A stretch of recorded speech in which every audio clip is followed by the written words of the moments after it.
So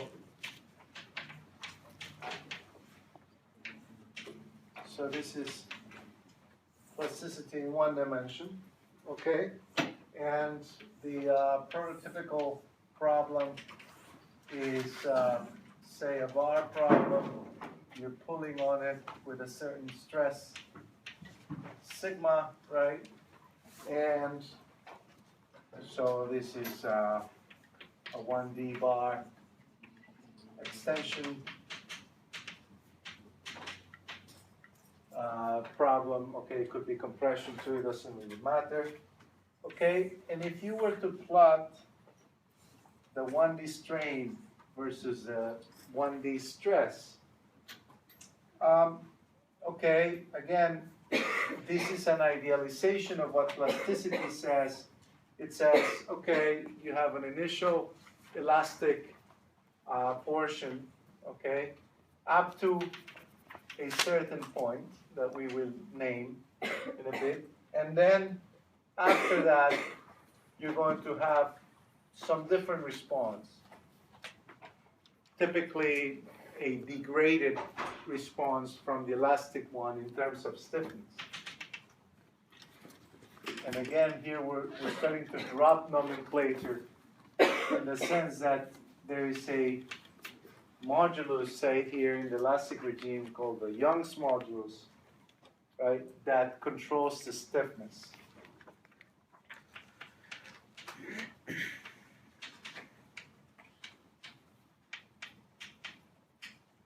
And you will see many people, again, confusing, say, things like stiffness with strength. Okay, and so E, or your modulus for the relationship between sigma and epsilon, controls stiffness. There is another stiffness here, which we will call ET, or tangential modulus.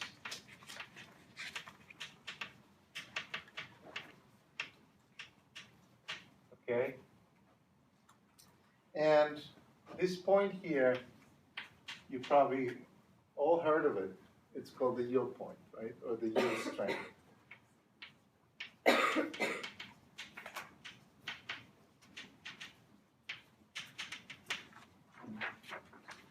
Okay, sigma y naught. And okay, if the material were to continue behaving as in the elastic regime, right, that would be its modulus. But like I said, it suffers a degradation, and therefore it's reduced. The modulus of the stiffness modulus, at least, is reduced. And here I want to emphasize three types of possibilities that you may have in the material response after the onset of yielding, which is signaled by the yield strength, right? The first one is the possibility of hardening, which here we will always demarcate by, well, later we will do H, but here it will be a tangential modulus greater than 0, right? The possibility of having perfect plasticity,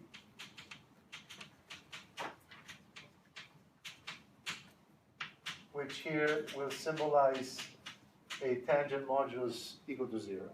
Right? And the possibility of softening, which of course we will call ET, or tangential modulus less than 0.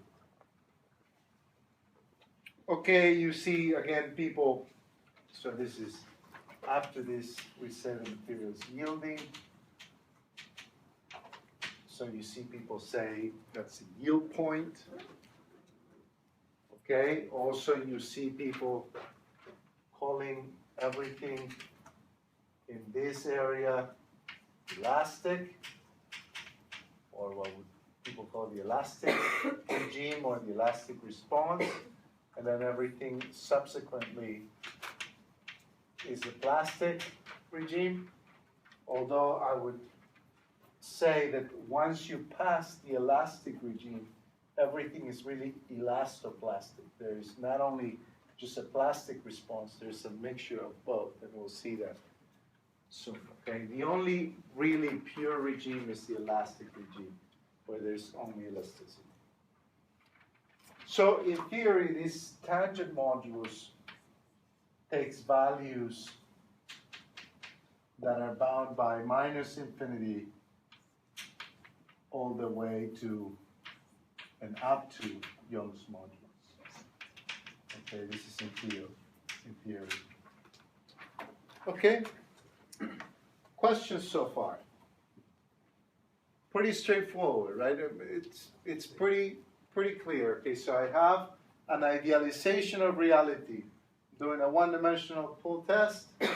Okay, the material, of course, the curves will be more complex. So curves kind of vary depending on the level of utility that you might have. You might have curves like this, but in general, this model is trying to replicate this type of stress-strain behavior, okay, where you have an initially elastic response, and then after a certain yield point, you get something that is either hardening or degrading and so on, okay? And it does it, this is called the bilinear model. It does it in a very simple way with a bilinear model. Okay? It will get more complex than that, but again, the ingredients are what matter. Okay, so let's keep unraveling things. So again, if we look at the stress, let me do it bigger. If we keep looking at the stress-strain response, just like this one. So here's sigma, here's epsilon. Here's my elastic portion. Then I go into plasticity, let's say like this, at the initial yield strength. And then, okay, so I'm conducting a test. So again, this is the initial Young's modulus. At this point, I start yielding. So I'm loading. This is what's called the loading branch.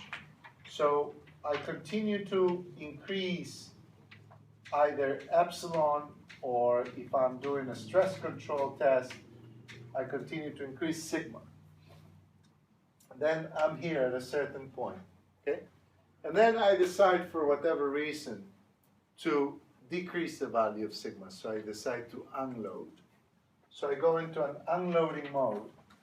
So that unloading can be, depending on the material, the shape of a curve for the unloading can be anything. But again, the bilinear model that we're adopting is one that assumes that the unloading branch has the same stiffness as the initial elastic branch. So even though you're going in this direction now, unloading, this modulus here is still E. So again, this is loading. This is unloading. Okay? So you observe several things here. One is that there was a total strain that was covered by the loading cycle, right? This amount. Call it epsilon. We can also speak of a strain that remains in the bar even though we've completely unloaded. We're going to call that epsilon P, or the plastic strain, or the inelastic strain, or permanent strain. And then there is the rest of it to account for that we're going to call epsilon E, right, or the elastic strain. That's the amount that was recovered by the material upon unloading. Okay, then if we take a look at any interval here,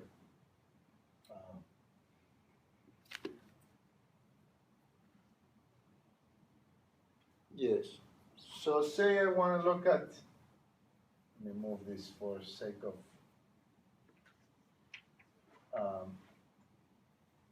clarity of the graphic. say I look at some interval here from the yield point onwards. It really doesn't matter, but let's look at some delta epsilon, some random increment in strain. That random increment in strain is accompanied by a corresponding increment in what? What do you see when you change a strain? What do you have in response? You have a change in stress, okay? So there's going to be a corresponding delta sigma.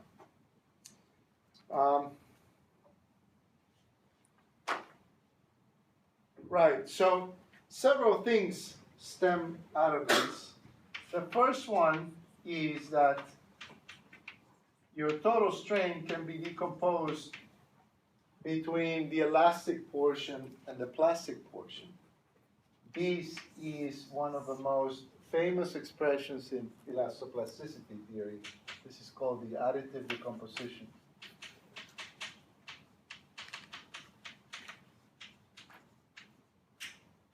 Of strain. Okay? It simply says every total strain has an elastic portion and a plastic portion. Everything is either in the elastic portion or in the plastic portion. No strain can go unaccounted for. Okay? So you're either elastic or plastic. The other thing that comes out, which is easier to see from the, if you will, almost from the unloading branch, is that the value of stress that you have, that you have at any point, let's say at this point, just at the point where you stopped the loading, is always given by the elastic strain times Young's modulus. So that leaves you with Hooke's law, or a modified version of Hooke's law that says my value of stress is always given to me via the elastic strain, not the plastic one, the elastic strain times Young's modulus. So this is Hooke's law.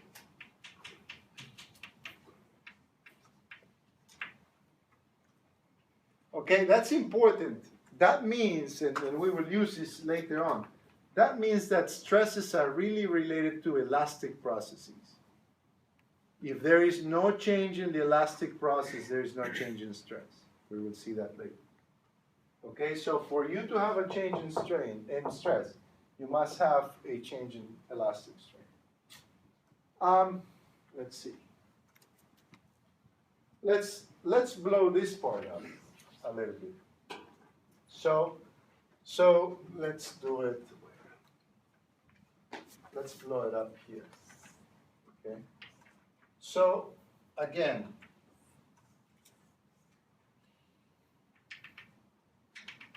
there is a certain amount of incremental strain delta epsilon. Accompanying that incremental strain, there is a certain amount of incremental stress. You might get a little bit confused because we just said, well, we said that really that's related to the elastic strains. That is true, because in every delta epsilon, like I said before, there is a component that is elastic and a component that is inelastic. So to see the two of them, what you do, let's do an imaginary unloading of this little increment. So we'll unload with a slope here that is parallel to this slope, right, with the elastic branch. So here is your, what you would call your delta epsilon P, or I'm sorry, this is your delta epsilon E, the portion that you recover as you unload. And then there is a portion here that is delta epsilon P, which you never uncover, or you never recover. Now, again, pay attention to this every increment in delta sigma corresponds to an increment in delta epsilon E times the Young's modulus. You see, because this guy here, this slope, I don't know how to draw it without killing the figure, is really E. You see it? The unloading branch is always, the slope is always E. Okay? So even within a random increment, like here, of strain, we see that Hooke's law holds in the sense that my increment in sigma is given or brought to us via an increment in elastic strain times the elastic modulus. Okay? The plastic guy had very little to do with it. Okay? Of course, the more plastic strain you have, because you have a finite amount of strain, the less elastic strain you're going to have left, the less you're going to have an increase in sigma for the same Young's modulus. Okay? So plasticity affects your elasticity, but indirectly, okay, in the sense that you have a finite amount of strain, and you have to split it. Okay, so this motivates, well, what you see here mathematically as well, which is what people would call the rate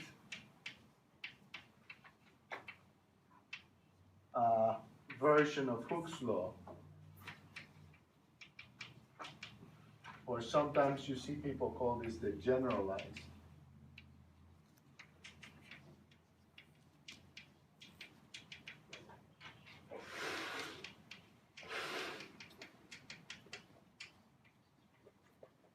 Okay, so you have a direct form of Hooke's law, which is the classic one you're used to seeing in elasticity, and then you have a rate form. This is the most widely used in elastoplasticity, because that's the one that holds the most, a rate relationship rather than a direct relationship, as we will see later. So far, so good? Okay, so finally, once we put the additive decomposition together with Hooke's law, you get two consequential relationships, right? You get sigma times E epsilon minus epsilon P, or you get the rate form of that as well, which is sigma dot equals E times epsilon dot minus epsilon dot P. Okay, this is just putting the two things together, right? And here you see again that plasticity does influence your stress in the sense that, okay, whatever is taken by plasticity is gone and needs to be subtracted from the total strain, okay? Because really that's what the elastic strain is, okay? Okay, also, the following is true, at least according to this model. Sigma y, the yield strength, is not a constant.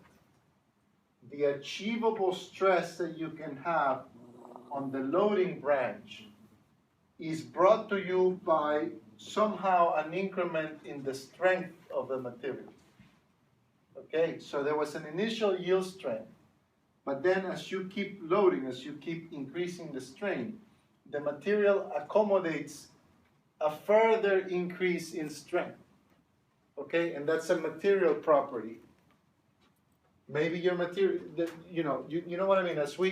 Imagine that you do a one-dimensional strain-driven problem or a strain-driven experiment. So you keep increasing the strain, and you watch or you measure what the sigma response is. It doesn't have to increase, right? As we said here, for instance, it could plateau, or even worse, it could soften, right? So the increase, plateau, or decrease in strength is a material property, okay? So that means that the material, as it is deforming, it is allowing you to increase in stress, and that has to be accompanied by an increase in yield strength. So your yield strength starts at some value sigma y0, as it does here. And then in the case of portrayed here, where you have hardening, it goes up as a function of epsilon, but not any epsilon, but epsilon p. So your strength is controlled by the plastic strength. Your stresses are controlled by the elastic strength. Okay, so we're going to start separating elastic processes and plastic processes. Okay, so this is a plastic process. There's your arrangement of your grains and so on. Okay, that's what brings you this this difference in strength. This slope is controlled by what we're going to call here H prime, defined here as a plastic modulus. So we're introducing a new parameter, a new material parameter, H prime, the plastic modulus. So we note if H equals 0, H prime, I'm sorry, equals 0, then we have perfect plasticity.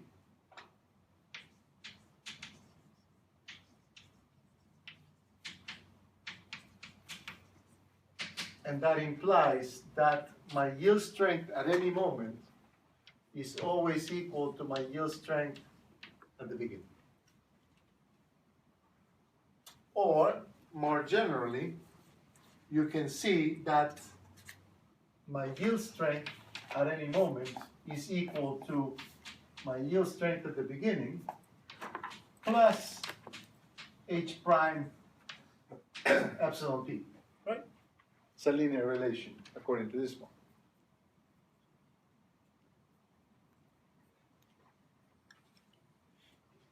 This is a classic example for what we're going to be calling a hardening rule, right? Or a rule that enables some plastic internal variable, in this case the yield strength, to evolve as a function of plastic processes. Here it's the simplest type of evolution, which is a linear evolution. But in multi-D and in more complex models, that hardening rule can be anything. Okay, it can be very complex. It's not necessarily a scalar. It could be a tensor that is evolving with plastic processes and so on. But it's a classic example of a variable in your model that depends on the plasticity processes, and that variable evolves. Okay, in this case, it expands. In the future, it could remain constant, or it could contract. Okay, or it could do anything. Okay, so let's keep going. We also note an increase in stress is also, or a change in stress, is also equal to the tangent modulus times the total increase in strength, isn't it? We saw it from here. So here's the total increase in strain. Here is the tangent modulus, right? So there is an alternative way to the generalized Hooke's law, which says, so generalized Hooke's law says sigma dot equals E times epsilon E dot. But we also see that sigma dot equals ET times epsilon dot, right? So this is also a variable way where this ET, as we defined it before, is this tangent modulus.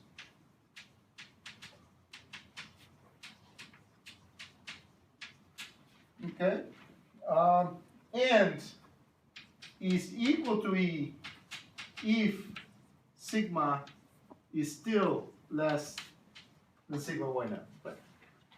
So if I'm in this portion of a curve, my ET is trivially E.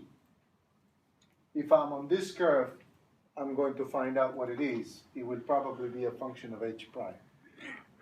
Right? It will be controlled by my hardening rule. Okay, but in general, I can write this for sure.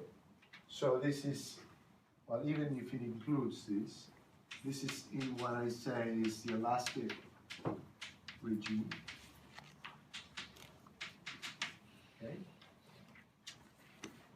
We already wrote these, which we can generalize as the change in sigma y being equal to h prime times the change in epsilon p.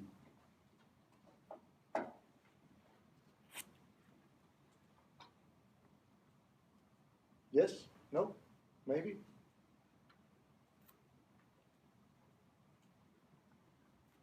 Okay, now, this last step sometimes takes some trouble to accept. Once you are past the elastic regime, so once you are in a sigma that is greater than sigma y naught, any change in stress has to be equal to a change, as we said, in strength. So past the elastic regime, meaning for values of sigma greater than sigma y naught, the following, well, even equal, the following is true. Sigma dot must be equal to sigma y dot. It's as we said before, if the material doesn't enable you to harden, there's no way by which you can increase your stress. So let's go back again to our one-dimensional strain-driven experiment that we were doing in our heads. So I increase my strain in the plastic regime, so past sigma y naught, and I increase sigma epsilon. The only way that my sigma, let's say that this point here is 10 kilopascals, just to put some number. So I increase my epsilon, and the only way that I can go from 10, let's say, to 11 kilopascals is if the strength of my material accordingly goes from 10 to 11. So my change in total stress has to be accompanied by my change in strength. If my material says, you're increasing the strain, but I don't feel like increasing my strength. I don't have any more strength. In fact, I'm failing. So my delta sigma y is 0. Therefore, your delta sigma will be 0. You have no strength left. Okay?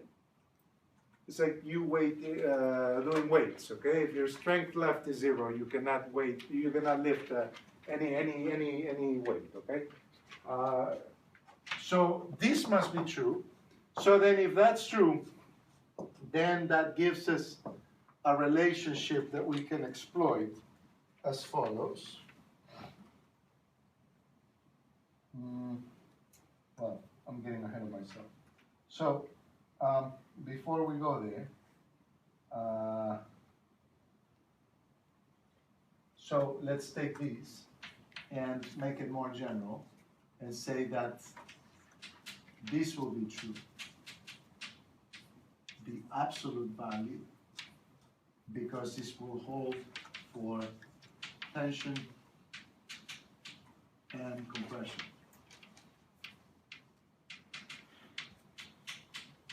Okay, so in general, this will be my hardening rule.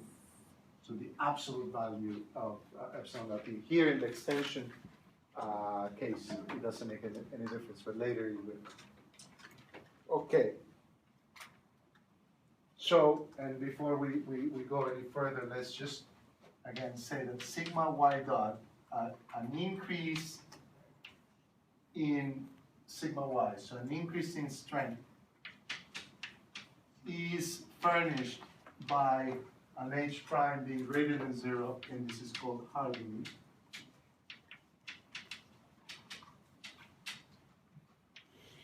sigma y dot being equal to 0 is furnished by a hardening modulus equal to 0, which is called perfect plasticity.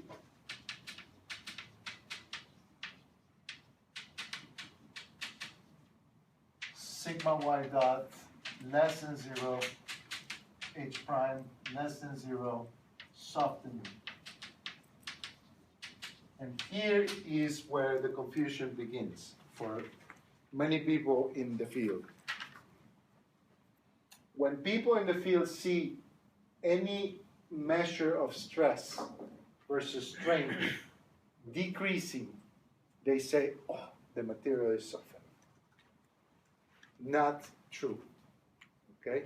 You can have a measure of stress versus a measure of strain decreasing, and the material can still be hardening, because hardening is not controlled by a measure of stress, it's controlled by your hardening modulus. Okay, that I want you to remember. So in multi-D, for instance, it will become very apparent that, for instance, the sigma 2,2 component of the stress might be dropping. But that doesn't mean that the material is softening. Your H might be positive. You might be hardening. But it just happens that one component of your stress is dropping. But that's not necessarily a signature of softening. So for you to know whether your material is really softening or hardening, you need to investigate the hardening modulus, not the components of stress. In 1D, they coincide. H prime greater than 0, sigma dot will be greater than 0. H prime 0, sigma dot will be 0. H prime less than 0, sigma dot will be less than 0. Okay? But that's the only case where they coincide. In multi-D, they may not. Okay, so don't let the stress-strain plot lead you to conclusions that you're softening or hardening. Okay, the hardening modulus will tell you.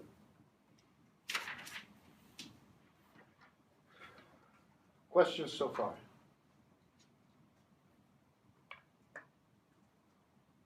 Nothing. Yes. Is there a general relationship between H prime and ET? Oh yeah, we're about to get that. Yeah, good question. So let's get that. So that leads us back to what we did just before aside. So, but before we do that, okay, we see that.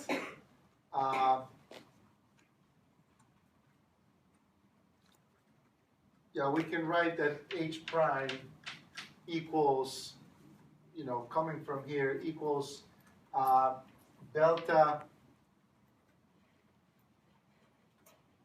sigma y over delta epsilon p. Okay, so it just follows from here. Okay, we'll use that in a bit. But let's look again at our random incremental strain. It would be useful again. So here's your random incremental strain, accompanied by a proportional increment in stress, okay, somewhere in your stress-strain curve. This is ET, okay? Here is your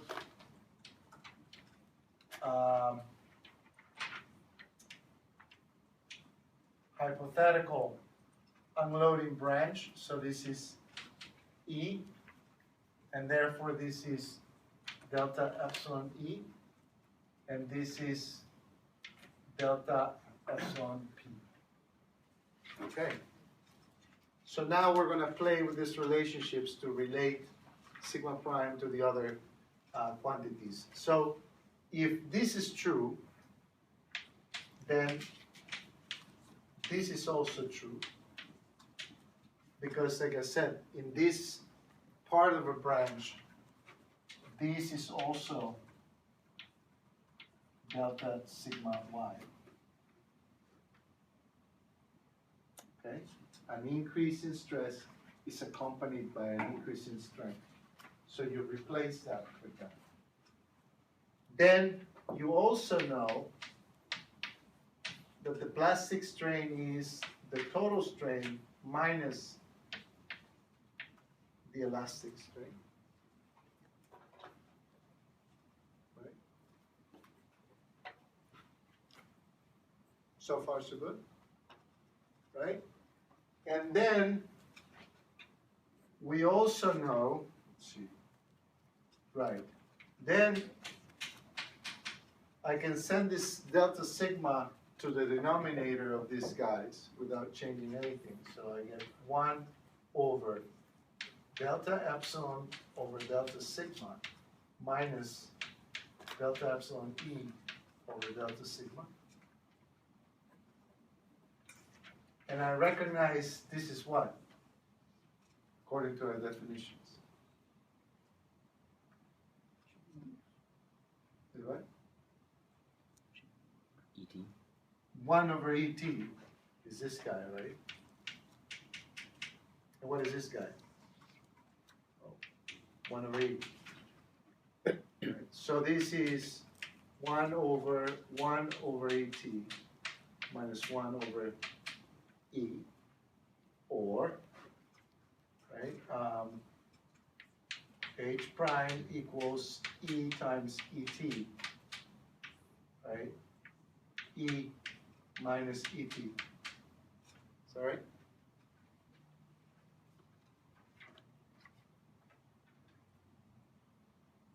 Right.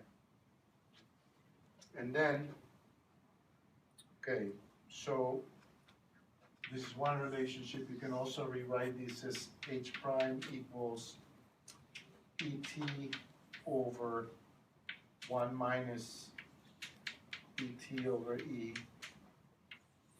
Okay, just by manipulation. And then, I think more useful even is ET equals H prime over 1 plus H prime over E. So again, if you play a little bit, you see that, for instance, an infinite hardening modulus, or theoretically approaching infinity, will lead to an ET that will approach E. An H prime that goes to 0, or is equal to 0, will leave you with an ET that is equal to 0. Okay, so your H prime, the value of H prime, will control what values ET can and cannot take. Okay, so your hardening rule, or your hardening modulus, is the one that controls the strength and the subsequent evolution of your total stress increments given a total strain increment. Okay?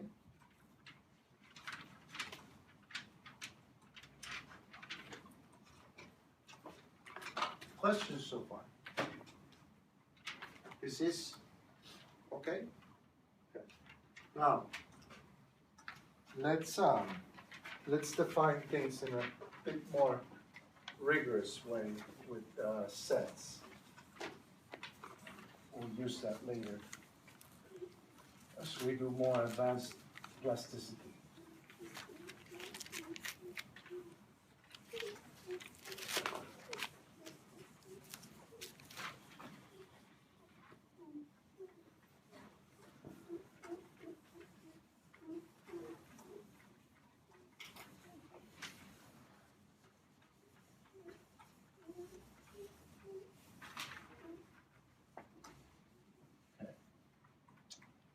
So, here is what we are going to call the elastic region. And all of a sudden now we are going to start to see stress, strain, stress, tension, but also compression, or the possibility for compression. So here's minus sigma y naught. Here's your branch after yielding, and here would be your branch, corresponding branch after yielding in compression. We will define this distance by give it a slightly different form than your E for Young's modulus. I put a double bar for the E to differentiate it. Capital E, whatever. Let's call it E naught. So here's the definition of E naught. It's a set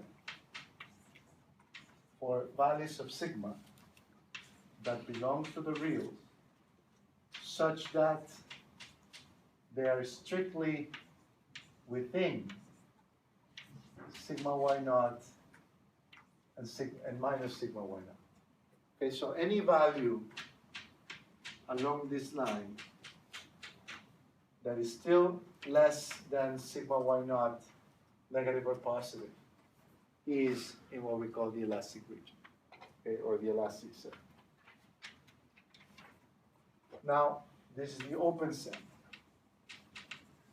Then we can close the set. Say E naught bar equals to sigma in reals that are, of course, within, but now they can contain the yield point. Okay, so this is a closed set. And we call this the initial elastic region. Now, that's the initial. Then you can speak of the general elastic region for all sigmas in the real such that you are within whatever yield strength you may have. Because remember that the yield strength evolves. Sometimes, well, it starts at sigma y naught, but then it can be anything. Right? So as long as you are within the sigma y, whatever that may be at that time, you are in the elastic region. And then if you close it, of course, this will be just the one that it includes the yield strength. So we call this the current elastic region. Okay? It's very simple, at least in 1D. So if we are at some further point here at some point, that must mean, at least in the isotropic sense, and we will explain this later, that my current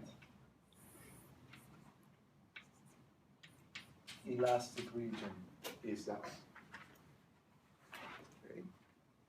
So my current and my initial are the same at the beginning, but then the current elastic region is whatever it is as defined by whatever the yield strength is. Okay.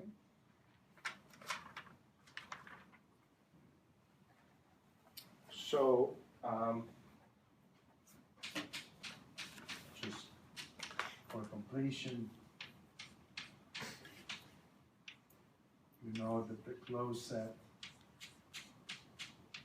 is furnished by the open set plus the boundary. Same here. Okay. In this case, this is a formalities 1D. Okay, that boundary is just a point. So it's including or excluding the yield point. Where am I?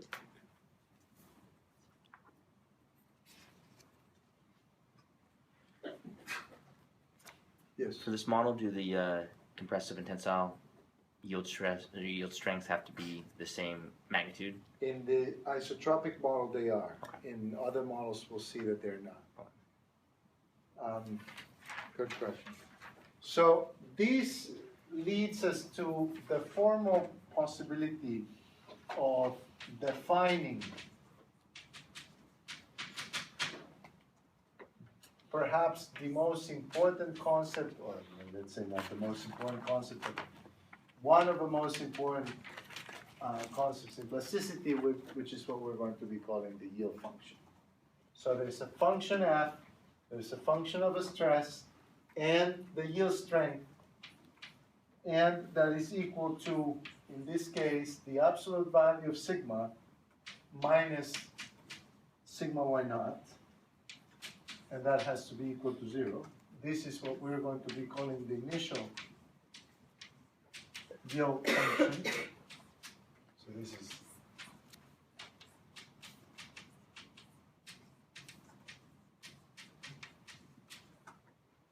and then there's going to be a more general yield function that's really the one that is useful here, which is f of sigma and sigma y, whatever that sigma y is, which simply says absolute value of sigma minus sigma y equals to 0. This is the current yield function.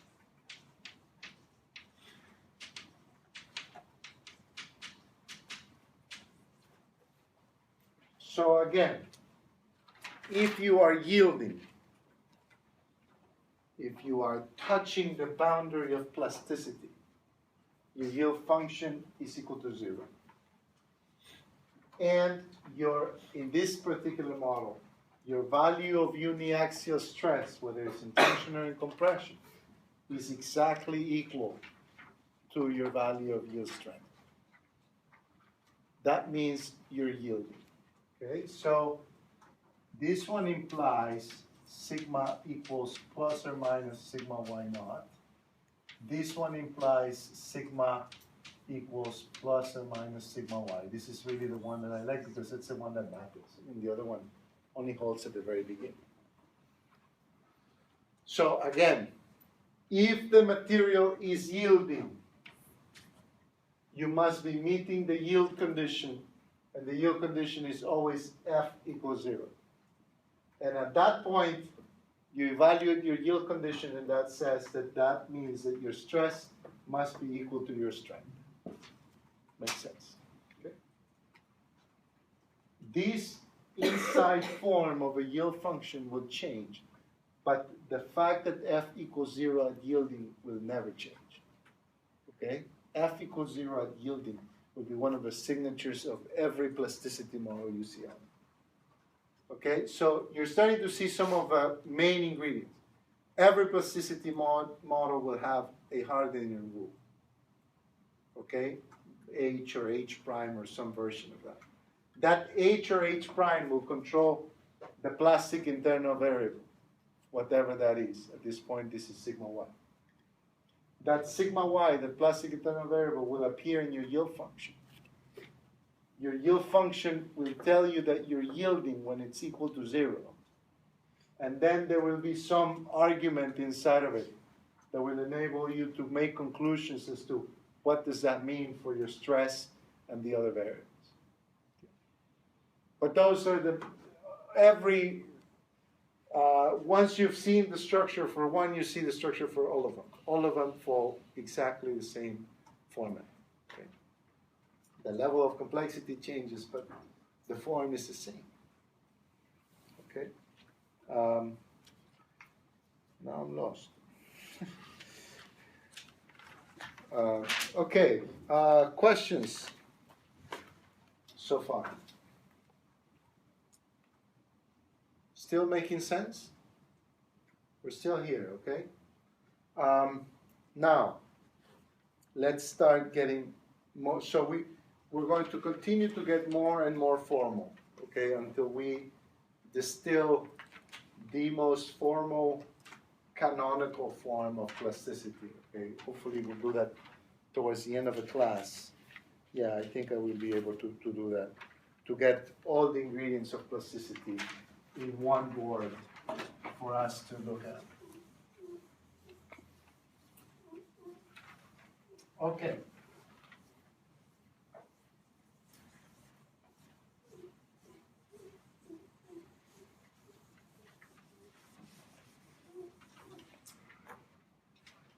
Let's now talk about the other very important ingredient, which is the plastic strength.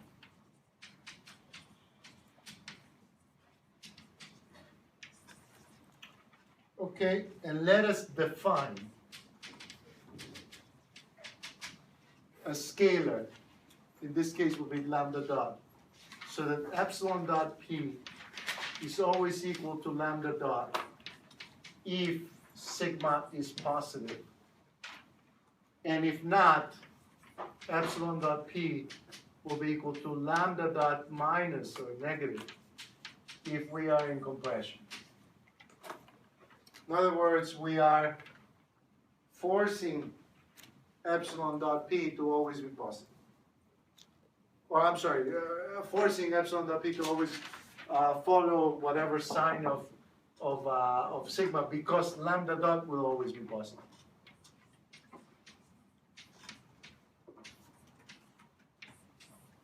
Okay? This lambda dot that we're picking is positive. So in a way, we'll see later that lambda dot carries the magnitude of a plastic strain, and then there's going to be a sign related to whether you're in tension or in compression. Okay. So, in fact, we can, so here, lambda dot equals magnitude of epsilon dot p. In other words, this is always true, right? And this is always true. Well, let's say that's always true.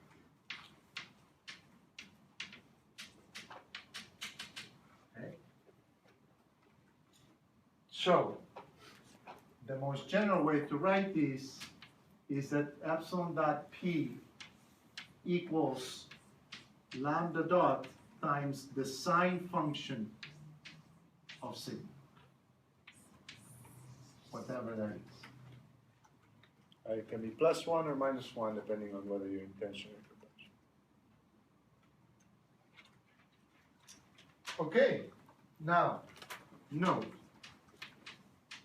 that f, the yield function, like we constructed it, is the absolute value of sigma minus sigma y equals 0. Okay, we can rewrite this as the sine function of sigma times sigma minus sigma y equal to 0, right? The absolute value is nothing but the sine function times the argument itself, right? And then we see that if we take the derivative of f with respect to sigma, we get exactly the sine function of sigma. If we take this derivative of this function, right? This is a constant. The only argument that has sigma there is this one, so this becomes 1. And this doesn't depend on sigma. So the partial derivative of f with respect to sigma is the sine of sigma. Okay? So we say then that epsilon dot p equals lambda dot times df d sigma. And this is a fundamental relationship in plasticity. This is called the flow rule. And it's not just any flow rule, this is the associated flow rule that says that my plastic strain rate is always equal to some plastic multiplier, some quantity, some magnitude, modified usually in the direction by the partial derivative of the yield function with respect to sigma. Another way to see it is that the direction of the plastic strain increment will always be dictated by the normal to the yield surface in the stress space. Okay, so if you plot the yield function, okay, in stress space, in this case, okay, it's pretty trivial, the direction of the plastic strain rate will always be controlled by that normal to that yield surface. This will become a surface in mobility. But in 1D also holds. So this is +1 or -1, whether you're in tension or in compression. And that tells you whether your plastic strain rate is positive or negative, because this guy is always positive. So, right, so dF is sigma can be plus if sigma, what am I saying? If in tension,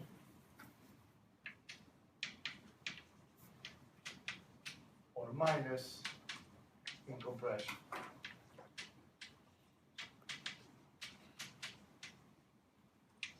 Okay, remember that.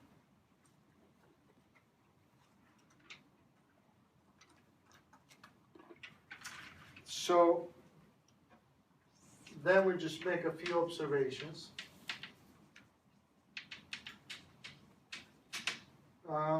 The first one is that if we plot our bilinear model, we see a few things like the range of ET. So here's ET, let me not make it that flat so we can draw it better.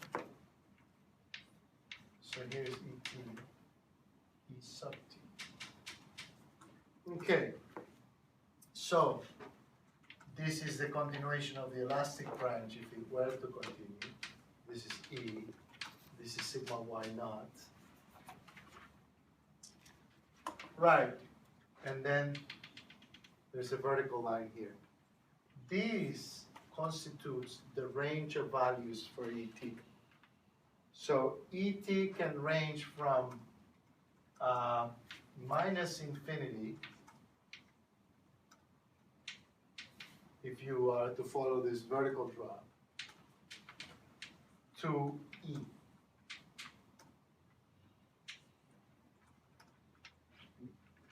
Okay, so ET can be as stiff as E almost, or it can snap back. Okay, say the material broke, it just goes straight down vertical. Okay, this is called a snapback response. Right? They're great. Okay, the other thing I want to observe is that if you plot epsilon p sigma y, so this is sigma y naught, this is h prime. Okay, h prime can range theoretically to the vertical line, or in the negative sense to having a slope that is minus e. So the ranges of h prime are minus e, h prime, infinity. And these ends correspond. So as h prime approaches infinity, et approaches e. As h prime approaches minus e, et will approach minus infinity.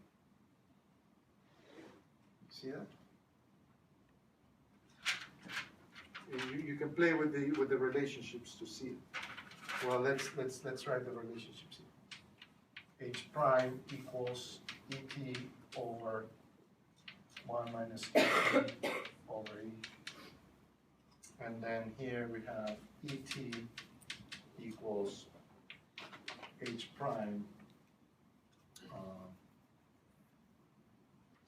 1 1 plus h prime over e. So if you evaluate, so let's just look at the limits here.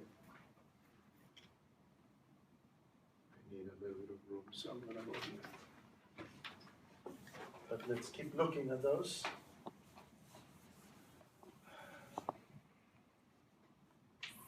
So you look at the limits. So as h prime equals 0, the first thing you get is Et equals 0. Okay, that's easy. This is perfect plasticity.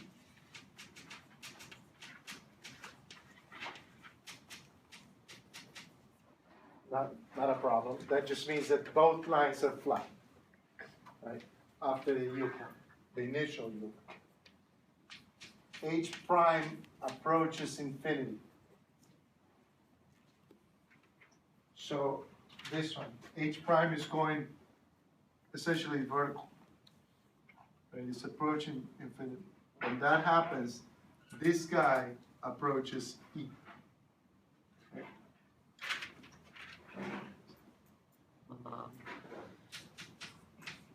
Et tends to E. And you're approaching elasticity.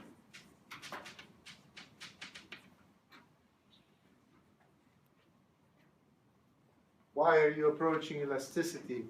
Your plastic strains are essentially incrementing 0, yet your strength continues to rise, right, in an undefined way. So you're approaching an elastic state when you have infinite hardening, right? Which other one do I have here? H prime approaches minus E. So that's this guy approaching this guy. When that happens, Et approaches minus infinity. You have the snapback. Look at it here. H prime is approaching minus E. So this denominator becomes 0. This is still minus E. So you have minus E over 0 minus infinity, right? Et goes to minus infinity. This is called snapback.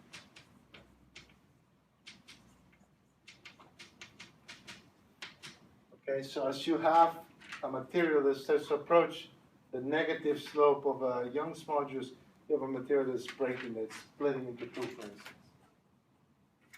Okay, so Et belongs to the set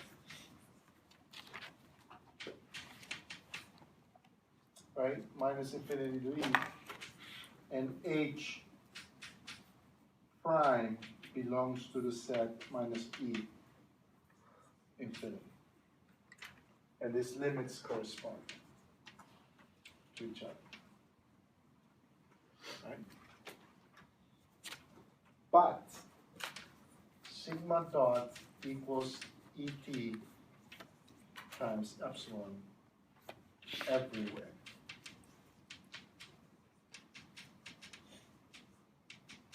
Always, with the only exception that Et equals E in the elastic portion, and otherwise Et, the more complex form, in the plastic portion. So, every plasticity model will function in the following form. You will come in to the model and you will say, am I in the plastic regime? What do you think is going to tell you if you are or you're not in the plastic regime? What does it mean to be yielding or in the plastic regime? What relationship that we have looked at here tells you that you're there?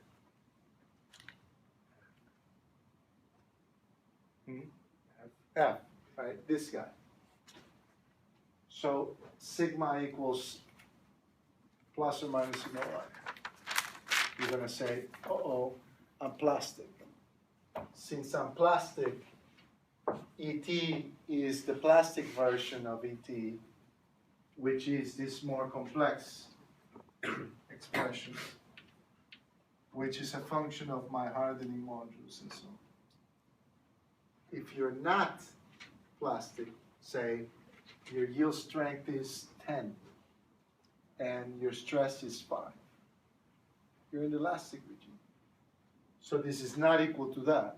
You're not plastic, you're elastic. Everything is controlled by the good old Young's modulus, and you're back in the elasticity world, okay? And plasticity doesn't matter, okay? But the whole point of plasticity is that there is plasticity, okay? Elasticity is a very, it's a singularity essentially. Okay? The whole point is that most materials will exhibit plastic behavior.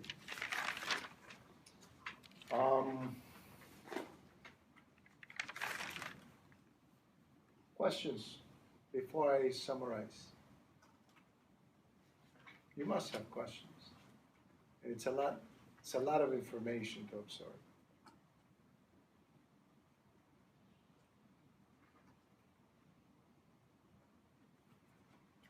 Nope. Everybody comfortable?